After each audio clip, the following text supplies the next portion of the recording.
No rookie or sophomore tight end finishes as a top 12 tight end on the season. And this is building off the back of what you've said. Rookie tight ends don't produce. Sophomore tight ends, we overhype young tight ends year in, year out. I did a study last off season. Tight ends aged under 25 that are ranked between Dynasty Tight End 8 and Dynasty 24. They've got a 33% chance of producing a top 12 season. Year in and year out, we hype up these guys that Greg Dulcich, Chiga Okonkwo, they flash a little bit, and then we dive all in and we're like, they're the next superstar. And then they just disappear. You think back to, someone like Dustin Keller. He was a first-round pick. He had a good rookie season. Everybody dived in, hyped him up, and then he just disappeared. He fell off the face of the earth. Year in, year out, it happens every time. And I just don't think that any of these rookie or sophomore tight ends can be someone you can bank on for your, week in, week out redraft dynasty tight end, whatever. I would much rather go for a veteran that I think you can get so much more bang for your buck and return on investment.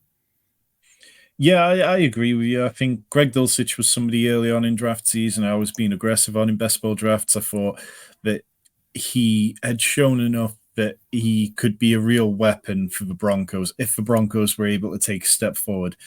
Now we're at a point where Sean Payton seems infatuated with players who used to be with the Saints. They just traded for Will Lutz. They've already traded for Adam Troutman. Adam Troutman is a blocking tight end, but the Broncos seem to want to really run the ball. It feels like they'll be quite happy loading up their tight end and putting Adam Troutman out there as an extra offensive lineman at times, and the tight end won't be a feature of this offense. And one of the things that I loved so much about Greg Dulcich last year was that he was able to get vertical. Like, you saw his shots, like the targets, they were down the field, they were up the seam. He was a really interesting and exciting player, and that's why he ended up having so many, I think he was a top 12 tight end in 2 of his first 3 games, which isn't necessarily common for a rookie.